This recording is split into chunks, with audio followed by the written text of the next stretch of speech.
Dai sai geda puku muso fukudane shibu nyorai kyo kodo shoshujo. Grands et merveilleux sont les vêtements de l'éveil, sans forme et pourtant recouvrant toutes choses. Je déplie ainsi l'enseignement du Bouddha pour sauver tous les êtres. Grands et merveilleux sont les vêtements de l'éveil, sans forme et pourtant recouvrant toutes choses. Je déplie ainsi l'enseignement du Bouddha pour sauver tous les êtres.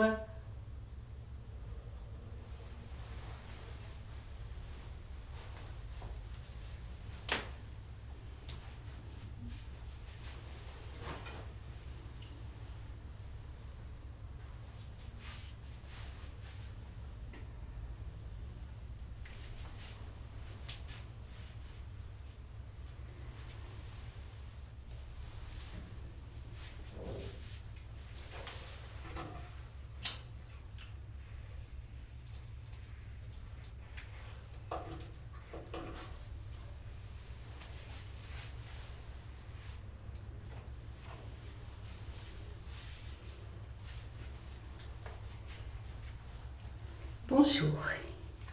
Donc je continue, retour au silence, c'est tout un mois avec Katagiri Roshi.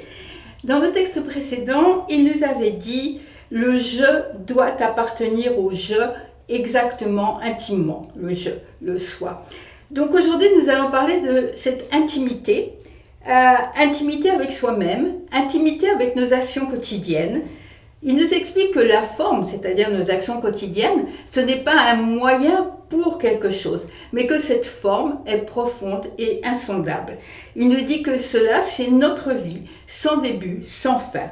Que le vide, la vacuité et la vie quotidienne, et les deux sont cette intimité dans laquelle nous entrons, et c'est un fonctionnement total avec tous les êtres.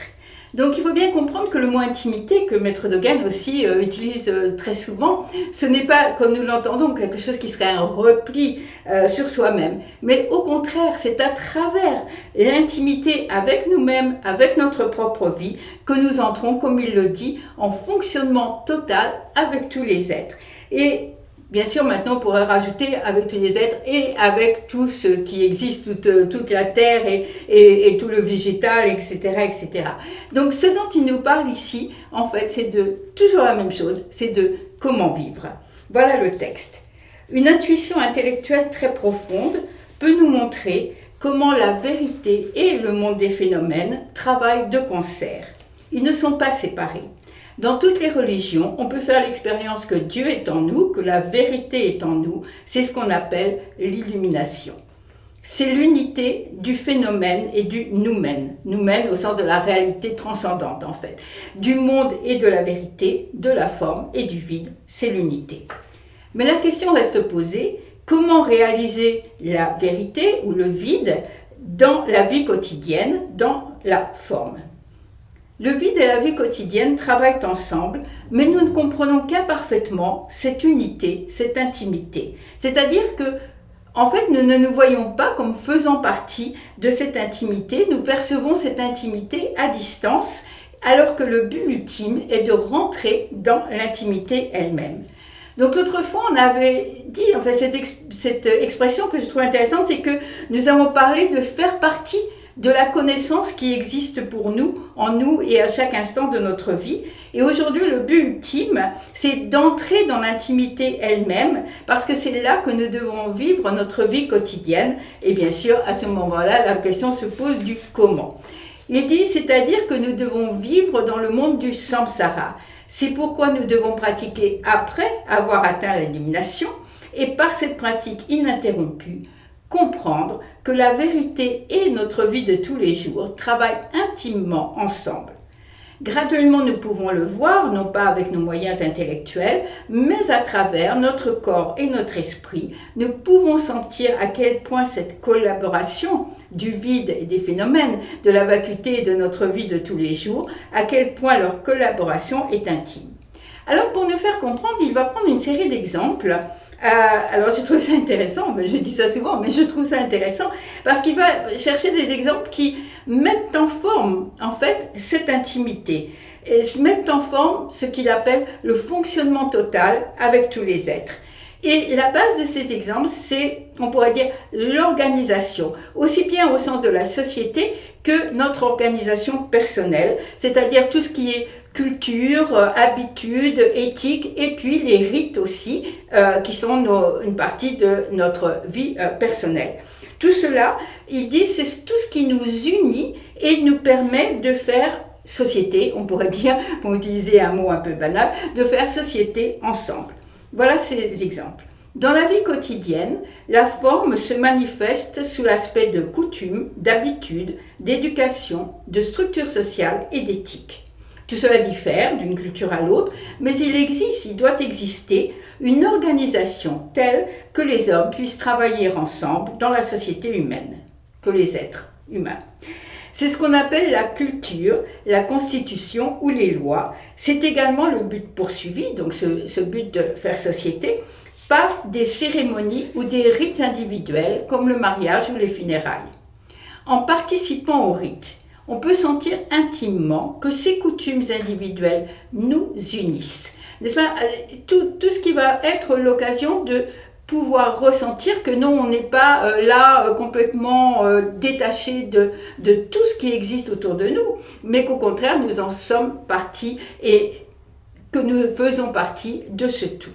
Donc en participant au rite, on peut sentir intimement que ces coutumes individuelles nous unissent et cela est en réalité la qualité de cette intimité de la vie. Donc si nous voyons la forme à travers l'intimité, ça c'est le fonctionnement total, la forme devient alors un océan très serein où se reflètent les êtres sensibles. Mais à vrai dire, il ne s'agit pas d'un reflet, l'océan et les phénomènes ne font qu'un, ils fonctionnent ensemble, tel est le samadhi. Il n'y a pas de solution de continuité entre eux, ils sont un. La forme devient un miroir brillant où l'on voit tous les êtres sensibles fonctionner ensemble. La forme est le fonctionnement total de tous les êtres, elle fonctionne sans cesse, elle n'est que pratique. Si vous concevez la forme comme privée de qualité, de profondeur, comme une simple feuille de papier, autrement dit, si vous utilisez la forme comme un moyen, alors la forme est morte. Ça veut dire que parfois, on le sait, dans un chemin spirituel, les personnes vont avoir tendance à rejeter la forme, soit parce qu'on ne l'aime pas, soit parce qu'on veut aller au-delà et on pense qu'elle est inutile. Donc, on essaye d'arriver directement, si je peux dire, à la transcendance, à l'éveil, etc. Mais ça, tous les maîtres, on l'a dit, on l'a redit, tous les maîtres nous le disent, les deux ne peuvent être séparés. La forme n'est pas un moyen, elle est la vie universelle. Maître Dogen nous rappelle souvent qu'il n'y a rien à rejeter, que c'est par et avec et à travers notre corps et esprit que nous réalisons l'éveil. Donc il dit, nous pouvons participer à notre vie individuelle comme à la vie universelle dans chaque chose que nous faisons. Cette expérience de l'intimité n'est pas une pratique particulière. Au moment où on fait zazen, où on offre l'encens, ou voilà. Cette expérience d'intimité n'est pas une pratique particulière, sinon elle serait évidemment très limitée.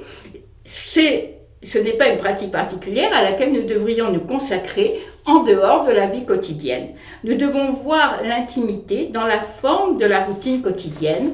La routine quotidienne est la pratique de l'intimité, c'est la pratique de base qu'il nous faut poursuivre éternellement.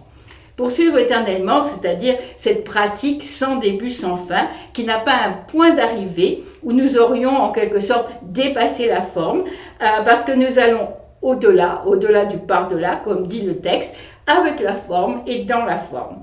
Et c'est ceci qu'il appelle connaissance ou intimité.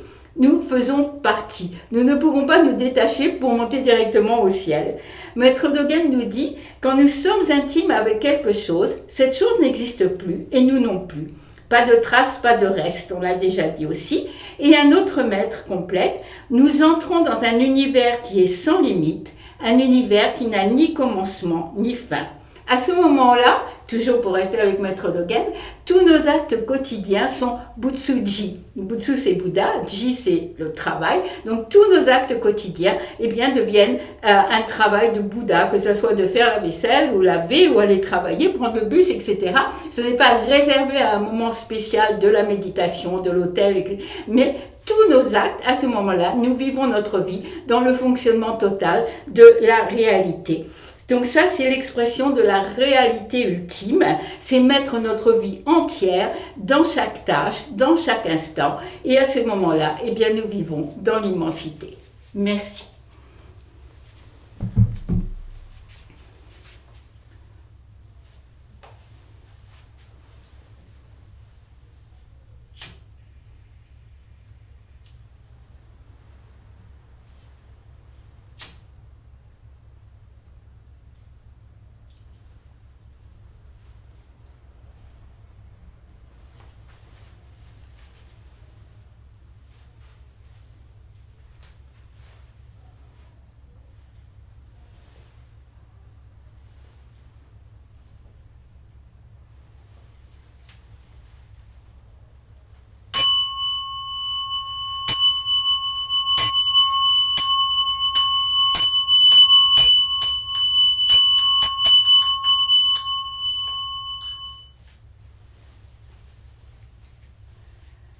Être un avec le Bouddha, avec tous les êtres, faire naître l'esprit de la Bodhi, de la sagesse, que la grande voie soit réalisée.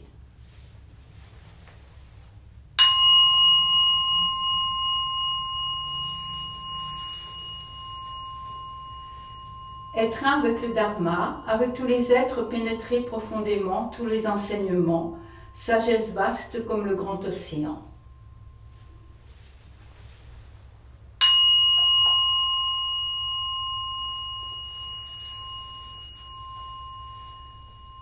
Être un avec la Sangha, avec tous les êtres, maintenir l'harmonie dans la communauté et avancer libre de tout obstacle.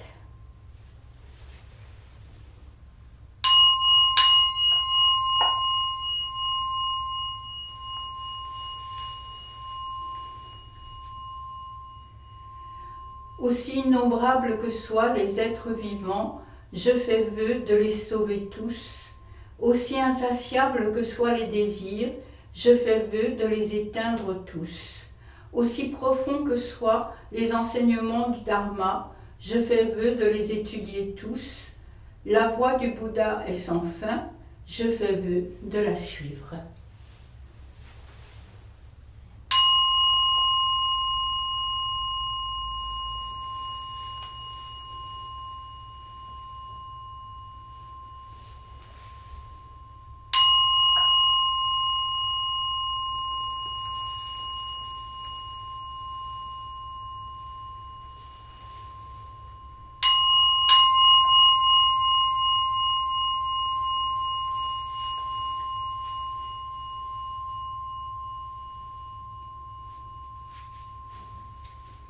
Notre vie de chaque jour qui devient la vie de Bouddha grâce aux maîtres et aux enseignants, patriarches et matriarches.